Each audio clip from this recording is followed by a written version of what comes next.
Hola a todos, hoy vamos a continuar con la serie La implosión del psicoanálisis y la seducción afectiva en la transferencia como una parte importante de la destrucción de la técnica psicoanalítica. Isabel, ¿qué pensás de eso?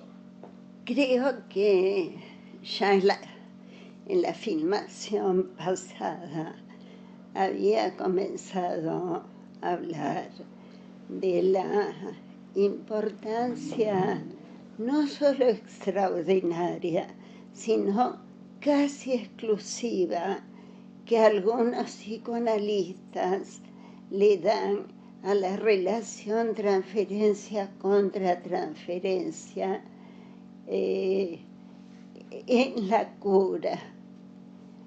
Y eso en desmedro de lo que yo decía, que es la regla no puesta por Freud entre las reglas técnicas, que es la relación lógica que adquieren involuntariamente las asociaciones del paciente. Esta importancia desmesurada al vínculo entre pacientes y analista, que a mí no me cabe la menor duda que es un vínculo afectivo. Incluso muchas veces he llegado a decir que es un vínculo de amor. Realmente, y creo que lo dije la semana pasada, no creo que una mala persona pueda ser analista porque le deben fallar las conexiones empáticas y de inconscientes a inconscientes con el otro. Y que también mencioné que al contrario de lo que dice Winnicott, que en algún momento hay que confesar el odio que ha producido el paciente en el proceso analítico, yo extrañamente nunca he sentido que un paciente me produzca odio.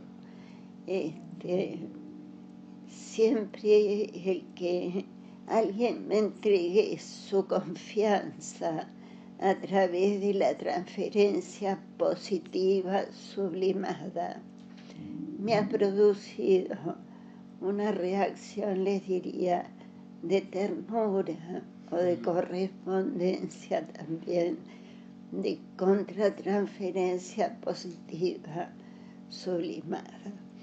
O sea que el intercambio afectivo entre paciente y analista a través de la conexión inconsciente a inconsciente y de la conexión empática, sin ninguna duda, yo le doy una importancia afectiva.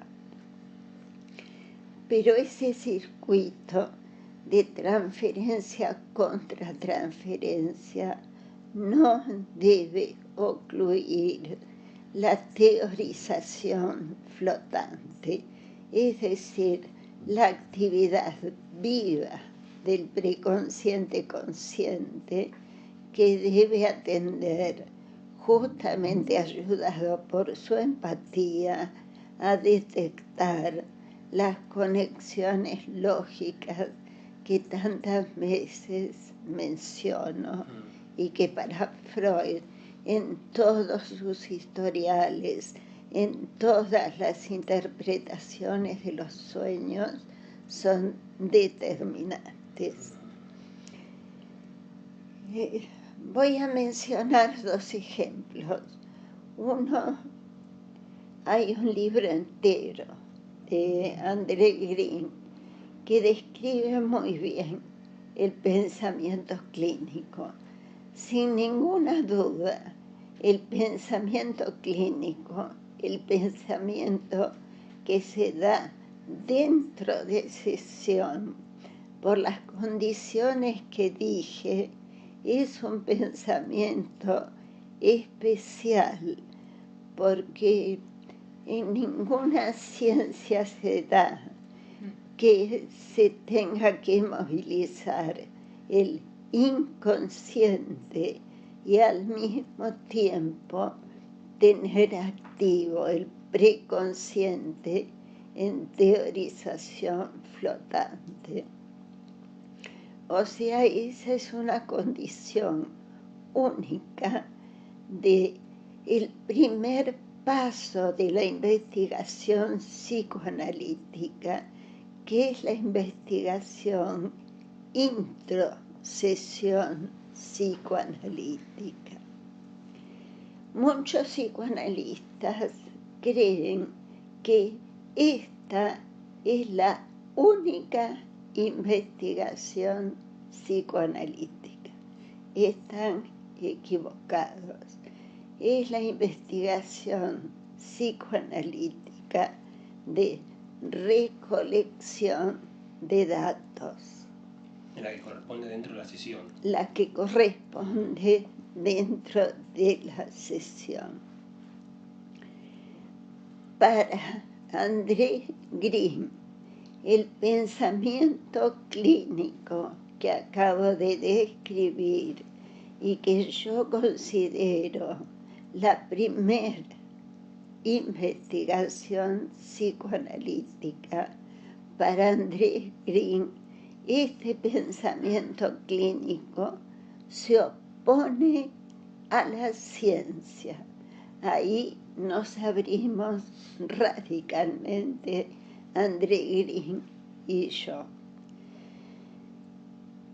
Esta recolección de datos, que es una investigación, repito, debe tener como primer nivel de contrastación en los psicoanalistas nobles y durante muchos años debe tener su primer nivel de contrastación con el supervisor.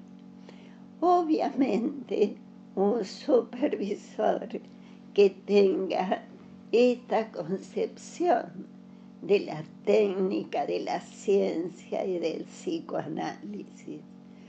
¿Por qué?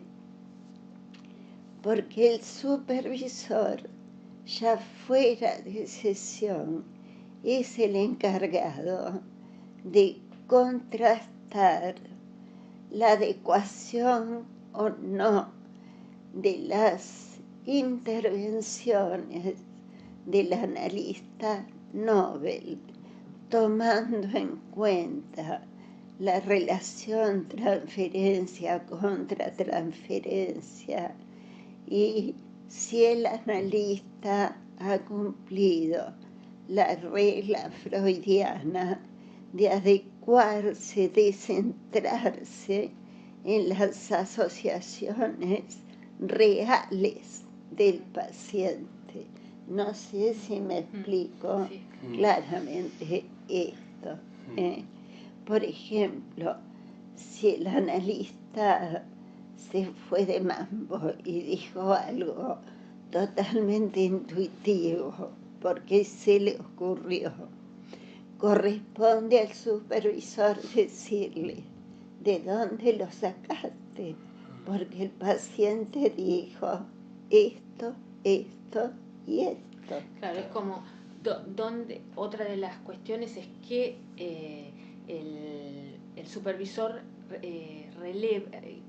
observa qué se releva del material también, no solo cómo se interviene, sino qué se releva, porque puede haber un error, digamos, por falta de experiencia, ¿no? Exacto.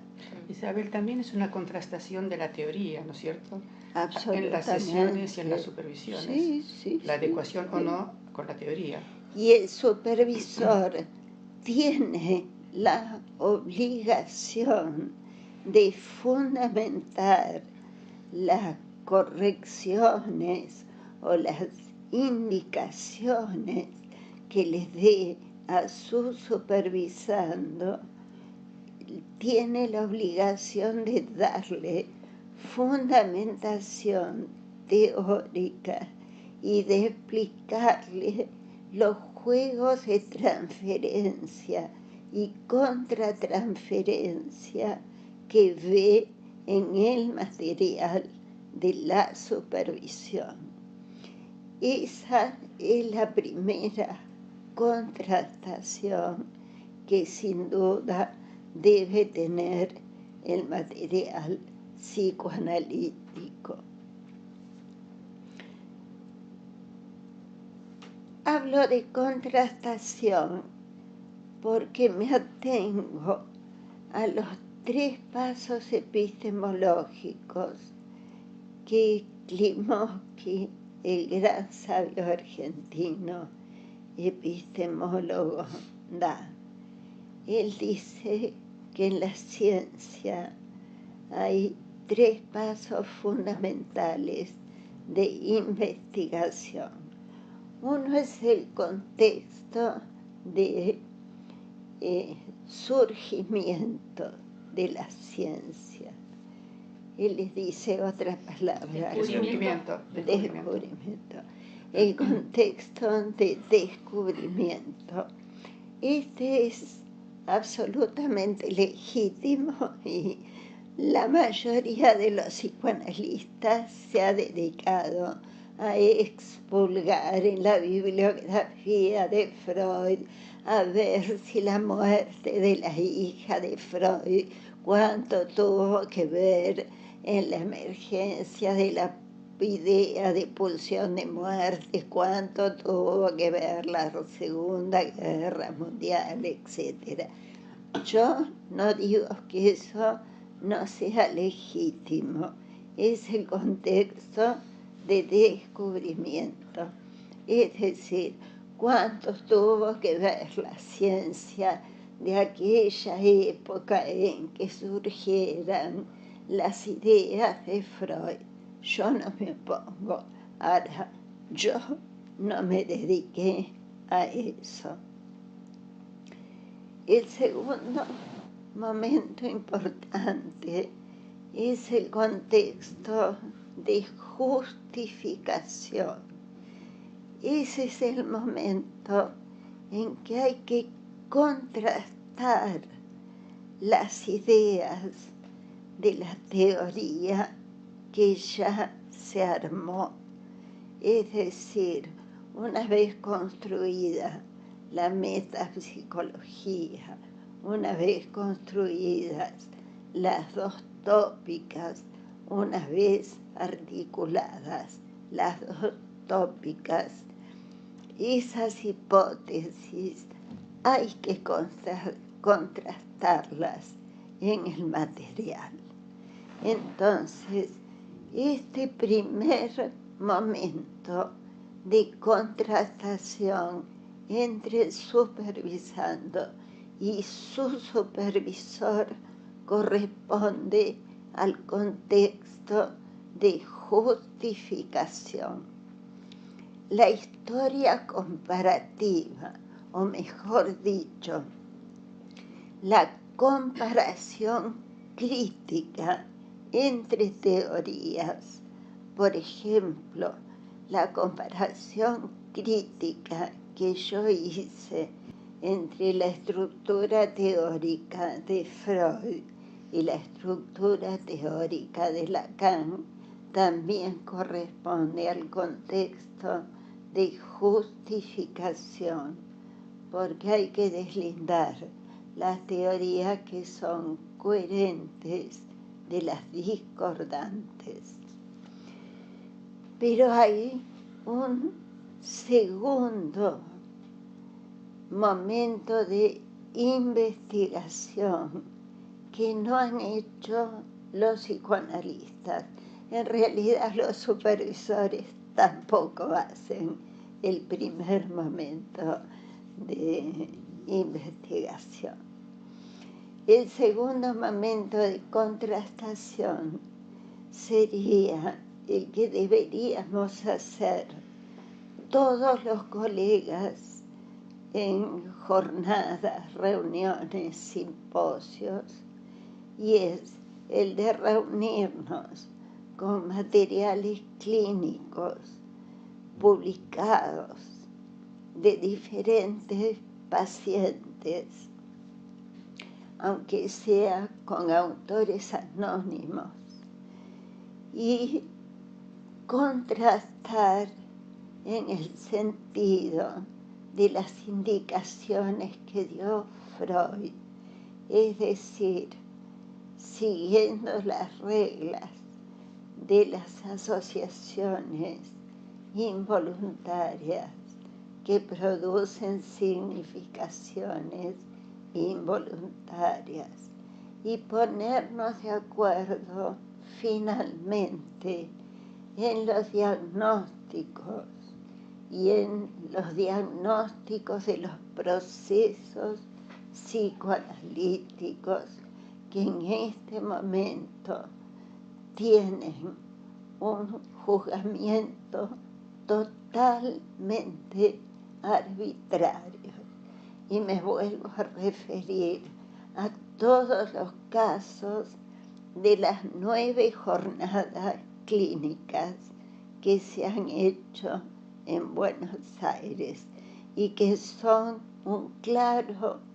una clara muestra del desorden diagnóstico que existe sobre casos clínicos. O sea, Isabel, recapitulando un poquito, lo que vos describías del pensamiento clínico entonces implica un pensamiento teórico primero, una actividad intelectual en el preconsciente articulada con una emocionalidad, con emociones que permiten trabajar en sesión, y eso en sí mismo, de ese modo, es un primer método de investigación. Te agrego una cosa. Sí. Implica una formación teórica, claro, y una emocionalidad trabajada por psicoanálisis, porque yo estoy de acuerdo con el trípode formativo: psicoanálisis personal, supervisión y formación teórica. Claramente eso es el dispositivo psicoanalítico, como vos claramente esa es la formación para el dispositivo psicoanalítico. Pero eso contrasta con la seducción de la que estamos hablando, que se da en transferencia desde una benevolencia en las intenciones emocionales para curar al paciente, muy distinto a lo que vos estás describiendo del pensamiento clínico, justamente. Muy distinto, porque si André Green dice que el pensamiento clínico no admite ser científico, si Ignacio dice que la transferencia cura, quiere decir que el amor cura, y eso se opone tajantemente a lo que dice Freud. Claro. Freud dice explícitamente que el amor no cura. Claro. Ahora, los psicoanalistas que piensan que lo más importante es el vínculo con el paciente, y dentro del vínculo el aspecto afectivo, pienso de que lo que hacen es reforzar la transferencia, no interpretarla, que sería una manera de sobreinvestir. En cambio, con el reforzamiento del afecto, lo que hacen es justamente detener al paciente en las fijaciones que tienen. Absolutamente. Generan dependencia. En la dependencia. Absolutamente. Y aquí llegamos a un punto muy importante. Los análisis son largos, pero son largos y deben serlo porque el aparato psíquico es complejo. No deben ser largos por dependencia transferencial del analista. Son dos cosas totalmente distintas. Puede ser largo por dependencia transferencial del analista, y eso es malo, Ahora, si es largo por la complejidad del aparato psíquico, bueno, y el trabajo sobre la resistencia, claro. Pero eso se podría eso se podría detectar justamente en un segundo momento de contrastación, cuáles son los aciertos o las fallas de las interpretaciones o los señalamientos de un psicoanalista con su supervisor, como vos decías, en un segundo momento de contrastación, para contrastar justamente la veracidad de las interpretaciones. Eso lo detecta un buen supervisor. Y si fuéramos científicos, un buen congreso de psicoanalistas con voluntad científica. Ahora, un análisis también puede ser largo si no se cumple con el trípode que vos decías, si uno no tiene formación teórica, si uno no se conoce como su propio instrumento a través de un análisis o no supervisa, los análisis también pueden durar muchos años, sí, pero desde la ineficiencia. Por dependencia, claro. Por dependencia e ineficiencia. Sí, sí, sí. Y las curas no son tan simples como dice Ignacio, ¿no? Que vuelve a llevar la cosa al amor, al amar y al ser amado. Amar y ser amado. ¿Cómo y por quién? Porque amor es una palabra ómnibus. Hay miles de maneras de amar. También los bebés aman. Por eso. Y si conseguís un marido que te ama como un papá, ¿eso está bien? Acabo de supervisar una pareja donde ella se consiguió un marido que la ama como un papá. Bueno, ¿está sana? Y hay amor ahí. Hay amor. Hay amor, claro que sí, hay amor. Hay amor. ¿Qué ver de qué tipo? Claro. Toda simplificación que le encanta a la popularidad del analista es mala. El psicoanálisis es complejo. Tiene que producir cambio psíquico, el psicoanálisis. Tiene que producir cambio psíquico, y el cambio psíquico no se define conductualmente. Es difícil de ser definido conductualmente. Por eso hay como ese momento que vos describías también, en el que pasar a desarrollo teórico, o sea, pasar de las descripciones a las definiciones conceptuales en algún momento, si nos juntamos para buscar consenso en teoría. Sí, claro.